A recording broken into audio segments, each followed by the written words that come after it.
All right, hello and welcome to part 4 of the top-down shooter quick start tutorial. You may have noticed there was an episode 3.5. If you skipped directly to episode 4, that's totally fine. There is going to be a small difference that doesn't matter too much, which is the effects that we created in the episode 3.5. As you can see, when a bullet hits a wall, has these little debris effects, which is kind of cool. Not very necessary, but I did kind of want to add it because I think it's cool. But aside from that, let's go ahead and get started on creating enemies in this episode. Of course, the first thing you want to do is create the enemy sprite. I'm just going to duplicate our player sprite and name it something appropriate. I'm just going to change it from green to red. That's all I'm going to do. Let's do that red.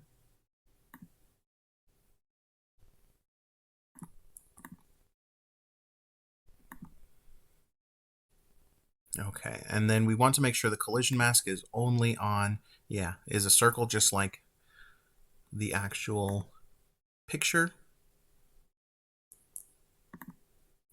And we're going to create it into an object.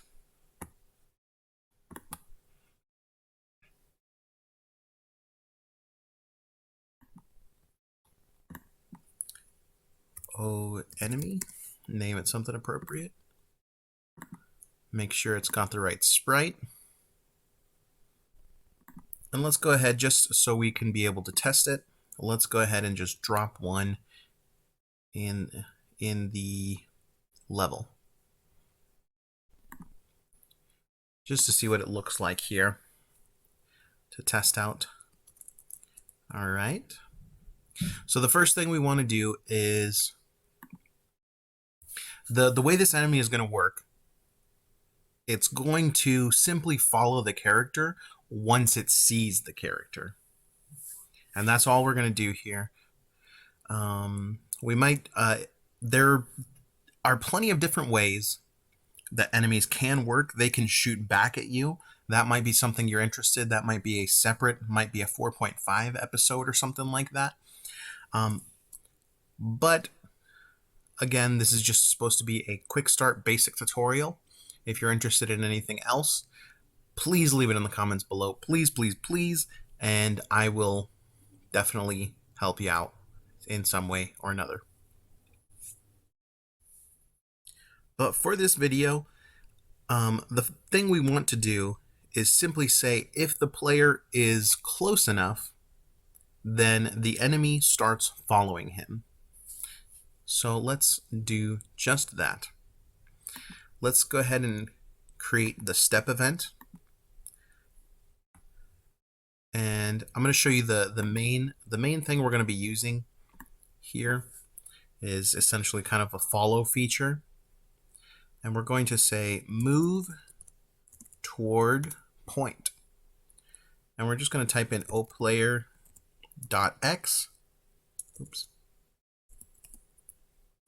comma, oplayer.y. Oh yeah, and it does need a speed. Let's say a speed of 2.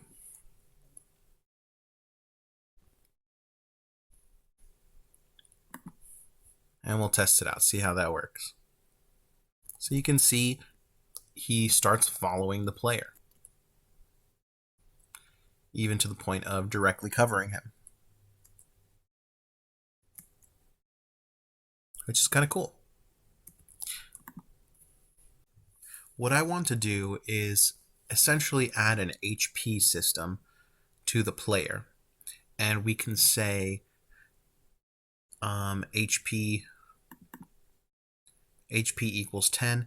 I'm going to show you just probably the simplest way. There are definitely, you can create HP bars and all that sort of thing, but I'm going to say in the create event, HP equals 10. You probably need to create a create event and then add event draw. Now, draw is essentially the same thing as step, but it's more specifically for visuals. And if you have the draw event and you want your player to be shown, right now we just added the draw event. And for some reason our player is invisible now. It looks like he's still there. You can still move and the enemy still follows him. That's because in the draw event, it overwrites essentially the visuals for this object. So in any object that you have a draw event and you want to still be able to see the object, you need to type in, draw underscore self, I believe, yes. Okay, so that will make him visible in the game. Make sure your player is still visible. Beautiful. So, in order to in some way visualize your HP, I'm just going to draw a number, the number of HP the player currently has, right on top of the player. And to do that, we're going to do draw text. There's a bunch of different kinds of draw text. We just need the basic one, draw text. Okay, and we're going to do it at the player position, X, comma, Y. And then it says string here, and that's a word that essentially means like what words are you trying to type? And we want to type the HP variable. We want to type whatever it is. So now when we go in, since we set the HP to 10 in the create, when we play, it should say 10 right on top of the player. Yep, and it does. Beautiful. So now what I'm going to do is we're going to make it so when the enemy and the player collide, they kind of knock back away from each other. And then the game just continues as normal. So let's go ahead and go into the enemy, back into the enemy, and say add event, collision, wherever the heck it is, collision with the player. Now, I will tell you again about resources here and where you should add your collisions. You could put the collision for this, the player enemy collision, into the player event or the player object, or you could put it into the enemy object. You could even do very convoluted ways of putting it in objects that aren't even involved in the collision. But overall, since your player is essentially going to be the thing that's in the game pretty much all the time, these enemies aren't going to be there all the time. So they're not. So when they're not there, they won't be checking for collisions, and therefore they won't be using the computer's resources. So you should overall try to minimize the, how would you say it? The amount of time that your computer is checking for collisions. So once this enemy is destroyed, your computer will no longer be checking for collisions with your the enemy code. So it's better to put it in whatever exists less, so to speak. I hope that makes sense. All right, so what we want to do here is I'm going to teach you a new function, and we're going to put a function kind of inside of a function. So this can get a little confusing, and you can get a little bit in the weeds here. Programming is inherently a very logical thing that can get a little complex. But if you do it a couple times, honestly, your brain wraps itself around it and you can understand things. So when the player and enemy collide, we're in the enemy object with collision with player, we're going to want to affect the x coordinate and the y coordinate. Let's mess with the x first.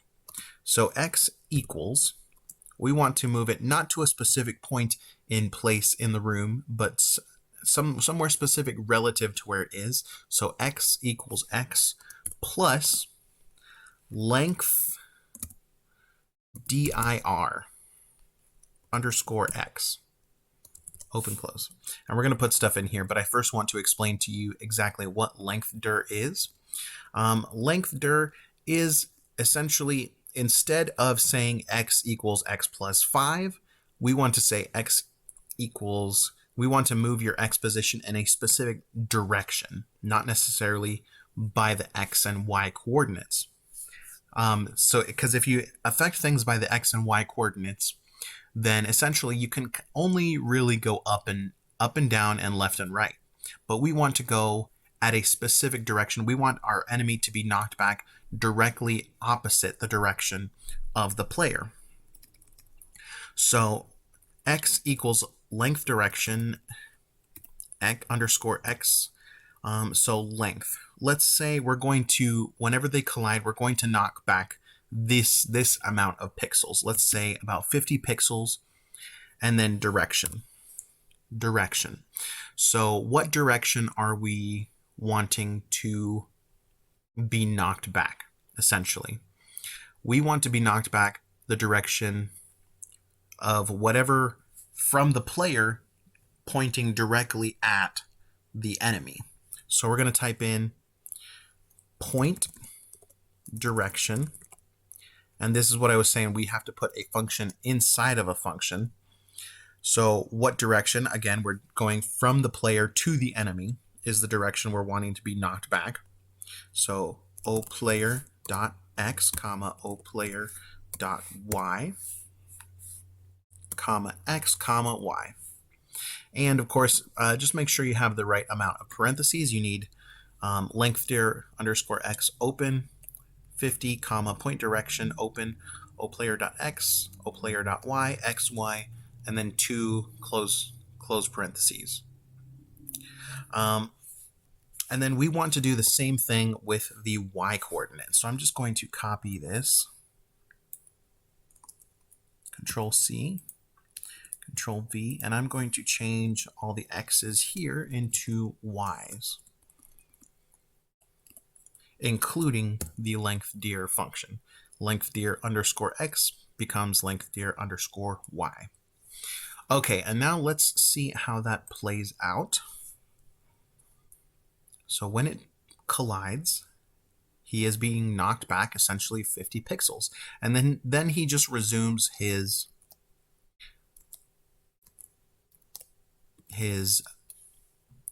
basic behavior of following the player. So now that we have him being able to properly be knocked back, it looks like he does kind of try to find an equilibrium of specifically the x coordinate only, but it might not be exactly perfect, but it's totally acceptable. So now we want to say oplayer.hp minus equals 1. And so now when they collide, he will be the enemy will be knocked back, and the player will be taking 1 point of damage. And you should see that 10 turn into a 9, and then down 1 every time that they collide. And that does look like that's correct. So we don't have any code, so he's just going to keep on going down into the negative numbers. Let's go ahead and just add that code in of what happens when the player is at 0 HP. So we're going to go to the player step event. If HP is less than or equal to 0, then we want to say restart. Let's just restart the game once we hit 0 HP. Game restart. So now once we get down to 0 health, the game should just simply restart. I want to move just so we can kind of see the difference. Yep. And now he's back up to 10 HP. One thing that I will show you here is he can get knocked back through the walls, essentially. That's some more complex stuff than we really are going to be able to go through in a basic tutorial like this. But let's also add in an HP system for the enemy now. So that's the knockback. We're going to add in the enemy HP now and make it so when we shoot the enemy with a bullet, he loses HP and he can die. So let's add event, create for the enemy, and let's set an HP equals 2. And at this point, we really have the option to add our code of collision with a bullet and an enemy. We can put that in the enemy, or we can put it in the bullet. Personally, I don't think this one really matters as much. I think the resources are probably just about the same either way. I liked, as long as you're consistent, you can put it in the enemy. I like to have them kind of all listed in the bullet. I don't know why. It's just more. It just makes more sense to me. If you have multiple enemies, they will be listed out here, collision with each enemy, and then you can kind of specifically do everything from here rather than searching for each enemy and then changing all the elements there. Let's enemy 2, enemy 1, example, whatever. By the way, this dust object, that was from our 3.5. So if that's unfamiliar, that's totally okay. So let's go back into our bullet and let's create an event for collision with enemy. So as you remember, we just put the enemy HP. So we're going to say when a bullet collides with the enemy, we're going to type in other. I'm not sure if I've gone over this yet. So in a collision event, if you type other, that will specify which object you are colliding with. Oops.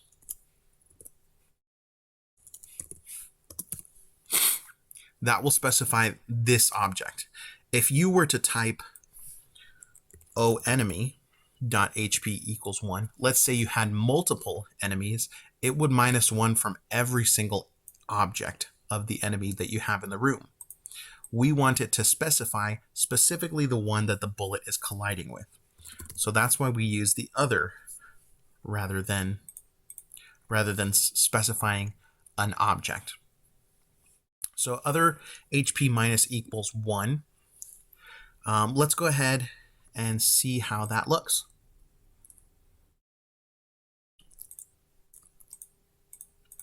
Okay, so I think he is losing HP. We do need to add in code that makes it so when he reaches 0, he will die. So let's go back into our enemy and say step in our step event. Let's say if HP is less than or equal to 0, instance destroy. And as I've mentioned before, this automatically refers to yourself. You could put self, you could put ID, it's all the same. It automatically refers to itself. Okay, so now, that's kind of odd. Looks like he was able to die within just one bullet. And I wanted to kind of retry that and see like, hey, what the heck, that's a little odd. That's not exactly what we want to do. So I'm going to show you here. Let's go into our player and add an event, key pressed, letter R. And then just in here, we're going to type in game restart. So now if you want to retry something, instead of having to close out of the game multiple times and such, you can just press R and it'll restart the game. Obviously, this is something you would want to take away, but it's just for testing purposes. Okay, so now the reason that this is happening is because the bullet is essentially colliding with the enemy multiple times.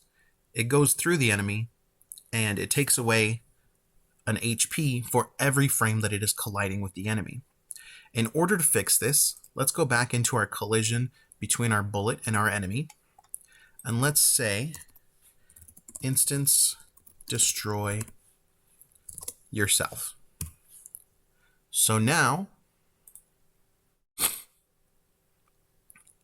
it should take 2 bullets to kill the enemy.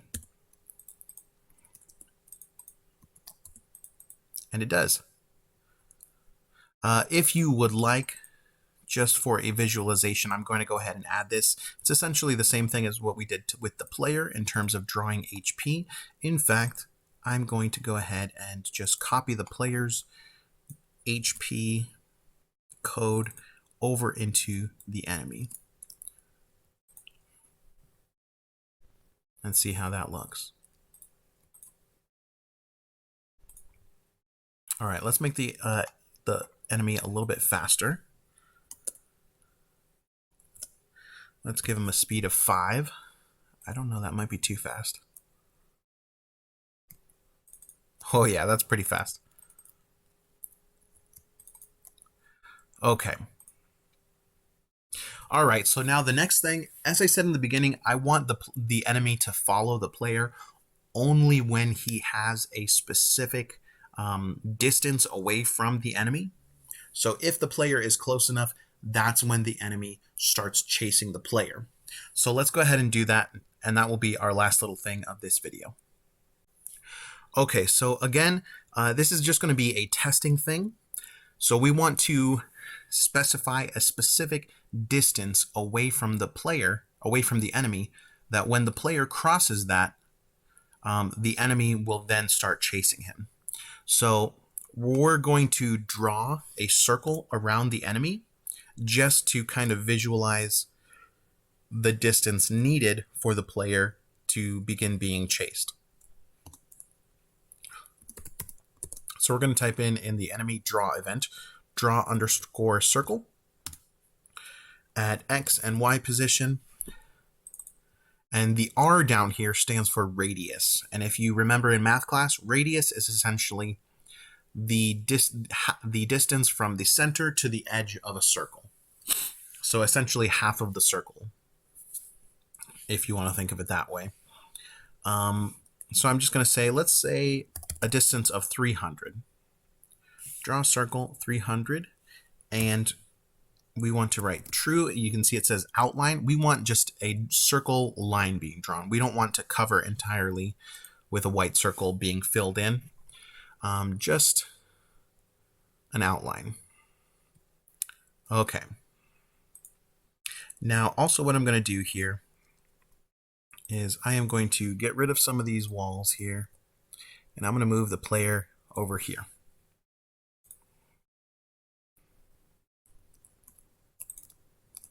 Okay. Or the enemy over there. All right, so. Okay, so we're going to create a new variable for the enemy. Go back into the create, and I'm going to call this active. You can call it follow or initiated, whatever you want to call it. I do recommend just calling it something descriptive that is understandable, so when you come back to it after a week-long break of not coding, you can understand what's going on within your code. So I'm just going to type in, actually, I'm going to make it follow. Follow equals false. All right, and now we want him to only follow the player if follow equals true. So we're going to say if follow equals true,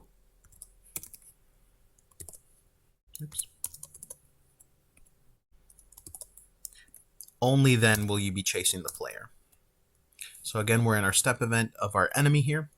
So right now, as soon as we're created, as soon as the enemy is created, its follow is false. So now it won't follow the player because there's no scenario where it says turn follow to true. So we need to create we need to say if the player crosses this threshold, then follow equals true. Okay, let's do that. So in the step event, we're going to say if distance to object oPlayer is less than or equal to, what number did I say here in draw? 300. Okay. If distance to object is 300 or less, follow equals true. All right, let's try that out here. So follow equals false. And as soon as I cross this threshold, that's when he starts following me. Now the draw and the, looks like the draw is a little bit different. So it's a couple pixels difference. It seems like right when you hit right here, that's when he starts following you. It's, again, this circle is just for, drawing this circle is just for testing. But now we have an enemy that follows you once you are too close. And you can shoot him and kill him. Okay, now I said that was the last thing we were going to do. The other last thing we're going to do is make sure that he cannot follow you if he does not see you. So as you'll see right here, he is close enough to simply start following you. But realistically, he should not see you because you're behind a wall. So we are going to do something else as well here. We're going to say if there's a wall between us, then this follow should not be activated. So we do that with collision line. So if distance to object is less than 300, and we're going to essentially be saying if the distance is less than 300 or less, and there is no wall between us. That's what we're doing with this collision line function. We're essentially going to draw a line between the player and the enemy and say if there's a wall on that line, then follow will not activate. So let's go ahead and type in x, y, oplayer.x, oplayer.y. And the object we're checking for, again, is O wall. Precise, are we checking precisely? I like to say true here. There are some times where, let's say you are right here, or the enemy's right here, and somehow, let's see. Like, it doesn't check corners quite correctly, so sometimes this will activate if you have false, if you write false collision checking to off. So I just write true. It wants true or false, and I just write true. And not me. That's if you're checking for an enemy on this collision line, which we're not, then you would want to include whether you want to include the very enemy that the line is being created from, which object is being created of. This doesn't really apply because we're not checking for the object enemy, we're checking for the object wall. But just for peace of mind and resource conservation, I like to write false, not flase, not facile, false. Okay. So right now it's saying, let's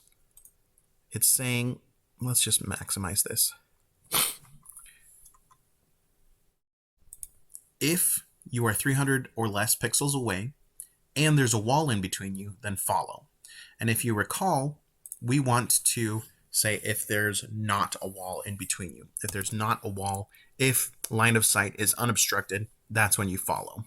And again, you just put an exclamation point in front of the function to make it a not statement rather than an if statement, so to speak, Okay, so as you will see right here, there is a wall in between us, so you can't see. Oh, and as soon as you round the corner, that's when he starts chasing.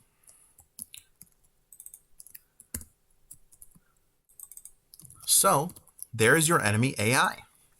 That is how to build an enemy in a top-down shooter. And you can go ahead and you can just put in a bunch of enemies if you want. In your official release of the game, you're going to want to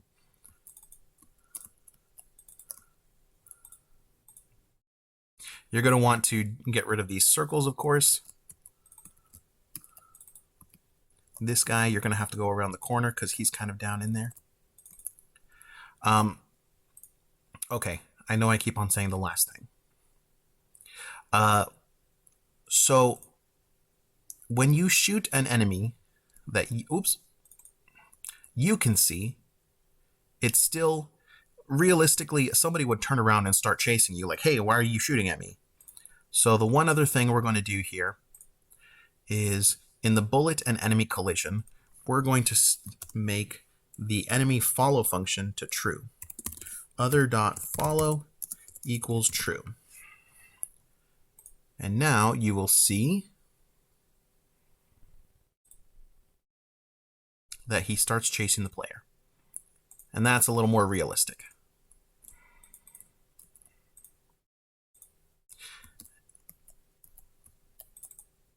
Okay.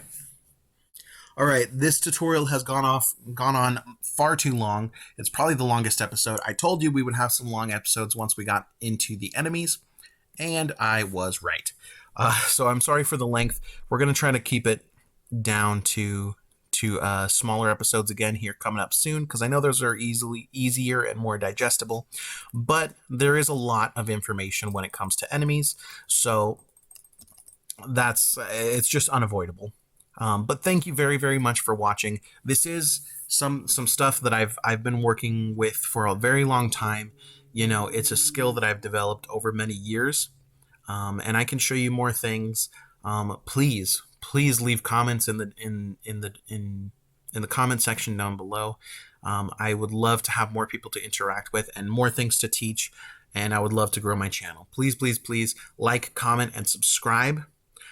Next episode, I'm not sure what we'll be working on, but I'm sure there's going to be a playlist, and if the video is already up by the time you're watching this in the future, you should be able to see the title of the next episode here.